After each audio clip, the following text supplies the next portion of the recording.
Le ministère de l'Action sociale, de la solidarité et des affaires humanitaires lance officiellement ce vendredi 2 août la Semaine de la solidarité nationale. Une initiative émouvante dédiée aux victimes des explosions de la poudrière, survenue le 18 juin dernier à Goudji dans le 2e arrondissement. Des explosions qui ont occasionné d'énormes dégâts humains et matériels. Placée sous le slogan « Agissons ensemble, les victimes, c'est nous tous », cette semaine a pour but de mobiliser les ressources nécessaires en vue d'apporter aide et soutien à ceux qui ont été touchés par cet événement dévastateur. Dans son discours d'ouverture, la maire de la ville de N'Djamena, Bachir Fatimizara Douga, s'est dit convaincue de la démonstration d'un engagement collectif important envers ces couches. Fatime Boukar Kossé, ministre de l'Action sociale, de la solidarité et des affaires humanitaires, a exprimé pour sa part sa profonde compassion à l'endroit des victimes et leurs familles, soulignant l'importance de la solidarité nationale en ces moments difficiles.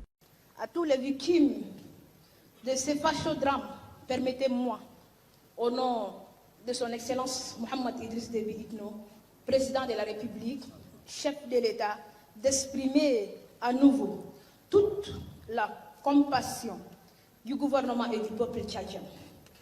Comme vous le savez, le président de la République, chef de l'État, veut bâtir un Tchad où la solidarité est la norme et où chaque Tchadien participe à la construction des pays, où la compassion et l'aide sont les valeurs fondamentales.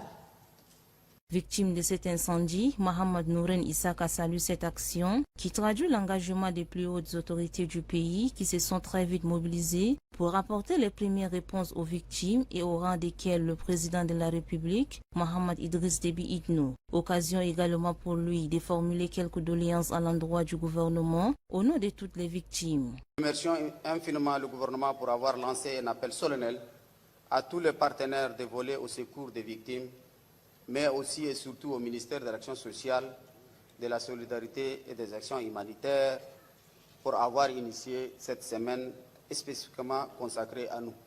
La délocalisation du camp vers un autre site, l'indemnisation des victimes et ou réparation des dégâts causés par l'explosion.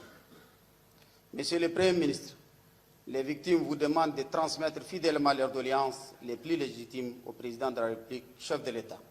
Représentant le chef de l'État, le Premier ministre Alamay Halina exprime sa gratitude à toutes les bonnes volontés qui ont secouru les victimes. Pour lui, le Tchad a besoin d'un soutien. Chaque contribution, aussi modeste soit-elle, compte. Les citoyens sont invités à se joindre à cette dynamique afin de venir en aide aux victimes qui ont perdu leurs biens, leurs moyens de subsistance ou tragiquement leurs proches. Un élan de cœur pourrait donner du sourire à ces dernières. Comme le dit un adage, la charité bien ordonnée commence par soi-même. Le Premier ministre Alamay Halina a ouvert le bal de cette opération de solidarité et d'humanité. Il est accompagné des membres du gouvernement, ceux des forces de défense et sécurité, ainsi que quelques membres de la société civile. Cette opération se poursuit à l'hôtel Radisson Blu jusqu'au 8 août 2024. Cette semaine de la solidarité nationale représente un moment privilégié pour la société, rappelant que même dans les moments les plus sombres, la solidarité et l'entraide peuvent apporter de la lumière.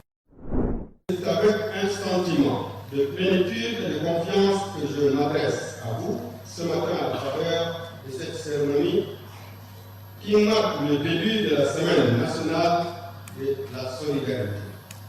Chers amis et partenaires du Tchad, agissons ensemble. Les victimes, c'est nous tous. Tel est le thème de cette semaine. Agir ensemble, nous l'avons déjà démontré. Au plus fort moment critique des explosions du dépôt des munitions de Goudji qui ont produit des impacts désastreux dans les lieux environnants et quelques endroits à des périmètres un peu loin. Personnellement, le président de la République, chef de l'État, Mohamed Idriss Déby Itno, s'est rendu sur le site pour prendre la juste mesure de la tragédie et ordonner des mesures appropriées pour la prise en charge d'urgence des victimes. En ma qualité de Premier ministre, chef de gouvernement, j'ai emboîté le pas du président de la République en effectuant un déplacement sur le terrain désolé et dans les hôpitaux de la place C'est l'esprit qui a guidé la rencontre organisée à la primature, quelques jours après la tragédie. Oui, nous avons agi ensemble. Oui, nous pouvons toujours continuer à agir ensemble. Nous pouvons justement aller plus haut dans notre manifestation de solidarité et de générosité.